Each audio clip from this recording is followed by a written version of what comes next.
India کی طرف سے، سیچن کی طرف سے، اور ادھر ہماری طرف آہستہ آہستہ نکل جاتا تھا، ایسے سلو موشن میں جاتا تھا، اتنا پیارا لگتا تھا، جی چاہتا تھا کہ اس کی فلم بنا لے۔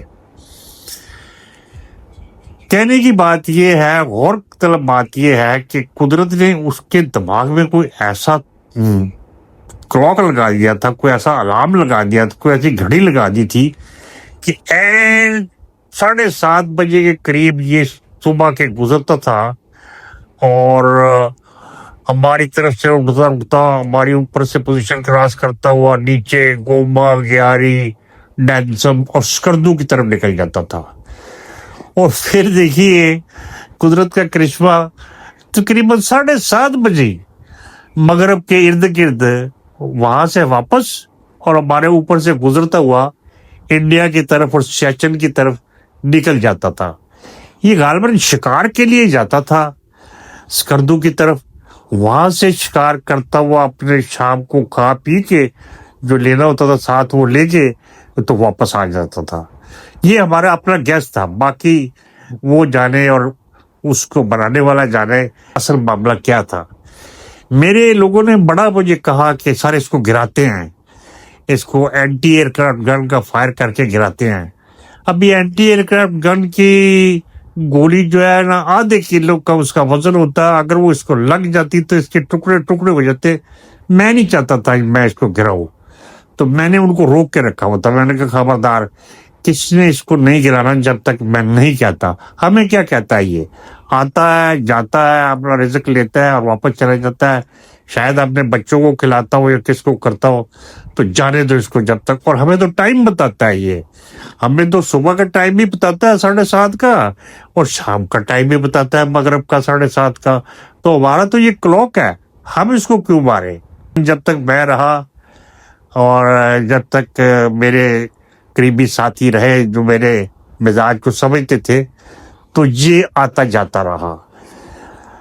شاید ہی کوئی دن ہوتا جب مس کرتا تھا، کوئی ہفتے میں میرا خیال ہے کوئی 1-2 دن بیچ میں چھٹی بھی کرتا تھا، لیکن یہ بھی ایک قدرت کا دیکھے کرشمہ تھا کہ جو ہم نے ادھر دیکھا اور اس کو نوٹ کیا۔ اور پھر ہم نے لوگوں کو بھی، جو بھی ہمارے پاس وزٹر آتے تھے سینئر افسر، ان کو بھی ہم کہتے تھے کہ دیکھیں سر، یہ اگر آپ اس ٹائم پہ آتے تو آپ کو یہ دکھاتے چلیں۔ جو اس ٹائم پہ آئے ہوتے تھے وہ تو دیکھ لیتے تھے، جو نہیں آئے ہوتے تھے ان کو ہم بتا دیتے تھے۔ دوسرا یہ کہ ادھر جو ہم نے آئٹم دیکھی، نہ مکھی دیکھی، نہ مچھر دیکھا، نہ کھٹمل دیکھا، نہ کچھ اور دیکھا، نہ سانپ دیکھا، نہ بچھو دیکھا۔ دیکھا تو دیکھا چوہا دیکھا، چوہا، ریٹ، سفید چوہا۔ سائز اس کا تقریباً بلی تو نہیں کہوں گا لیکن بلی سے آدھا، بھاری اور اچھا خاصا صحت مند۔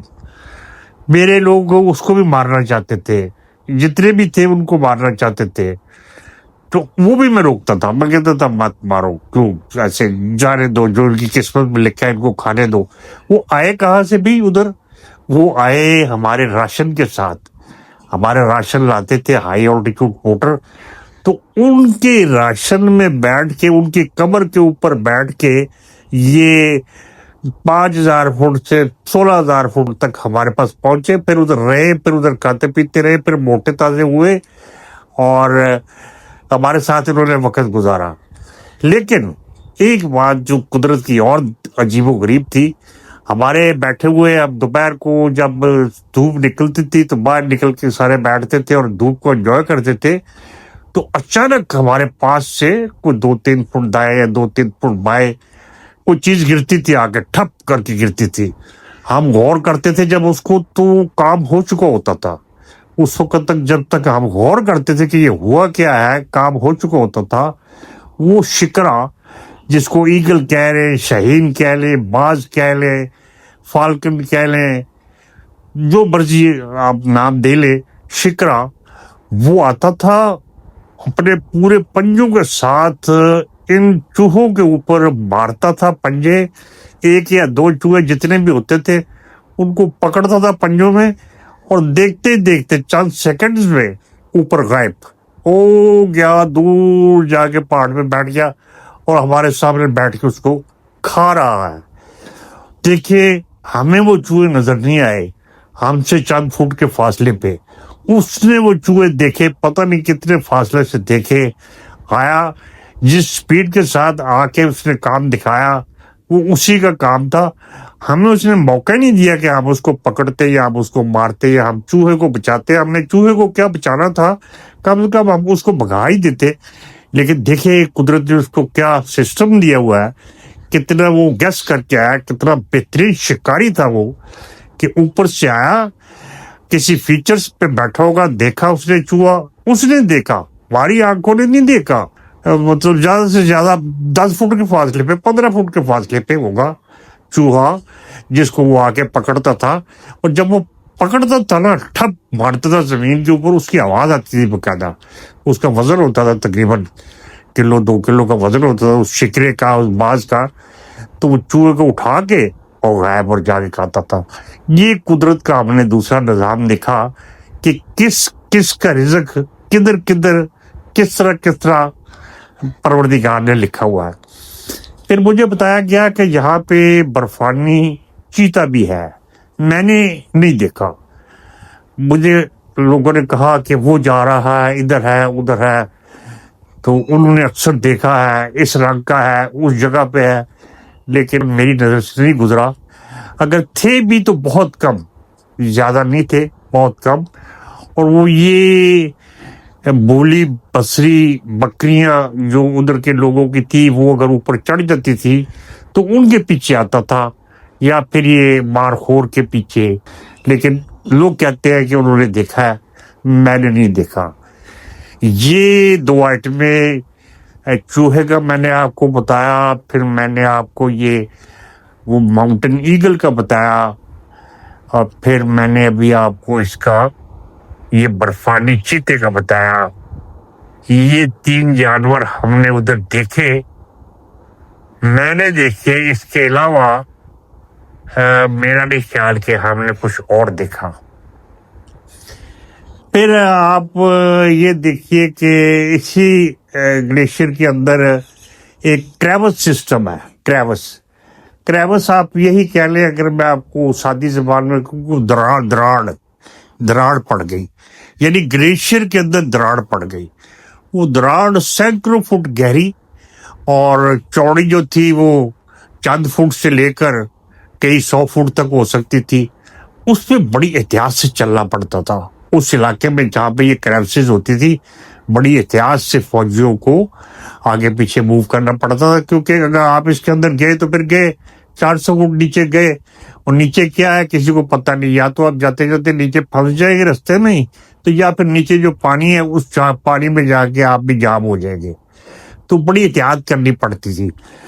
اور مجھے یاد پڑتا ہے ایک دفعہ رات کے وقت ہم ٹریول کر رہے تھے, ہم نے پوائنٹ اے سے پوائنٹ بی جانا تھا. تو ان کے جو کریوسز کے منہ ہوتے تھے, یعنی دراڑوں کے منہ, وہ برف پڑنے سے کور ہو جاتے تھے. سنو پڑی ہے, نرم سنو ہے, پڑتی کوئی اسے 1 گھنٹہ تھوڑی پڑنا ہے, کئی گھنٹوں اس نے پڑنا ہے. تو وہ اس کو کور کر دیتی تھی اندر سے بھی اور باہر سے بھی. اور جب آپ اوپر چل رہے ہوتے تھے اس طرح کے موقعوں پہ, جب سنو پڑی ہوتی تھی تو وہ بہت خطرناک ہوتا تھا. اس کے اوپر آپ کا پاؤں آیا, اگر اس نے سنبھال لیا تو سنبھال لیا, نہ سنبھالا تو سنو بھی نیچے اور آپ بھی نیچے. تو اس وقت ہم جب گزرے اس علاقے سے تو مجھے ایسے آواز آئی, اور میں نے اس کو کنفرم کیا اپنے سے پیچھے والے اپنے سبارڈینیٹ سے, اور اس نے پیچھے والے سے کنفرم کیا. میں نے کہا یار یہ توپ کا گولا فائر ہوا ہے, اس وقت فائر ہوا ہے, یہ تو رات کا کوئی مڈ نائٹ ہی تھی, تقریباً 12 ساڑھے 11 1 بجے کا ٹائم ہوگا, مطلب 11 اور 1 بجے کا رات کا ٹائم جس وقت ہم گزر رہے تھے. تو گھڑوم کر کے جیسے گولے کی آواز ہوتی ہے پھٹنے کی, وہ آئی. تو میں نے پیچھے والے کو کہا, پیچھے والے نے پیچھے والے کو کہا, کسی نے بیچ میں سے کہا نہیں سر یہ گن کا گولا نہیں پھٹا, یہ ہم کریوس کے اوپر چل رہے ہیں, آپ سارے محتاط ہو جائے, ہوشیار ہو جائے, اس پہ چل رہے ہیں آپ, ذرا سی آپ نے غلطی کی تو سب کے سب نیچے.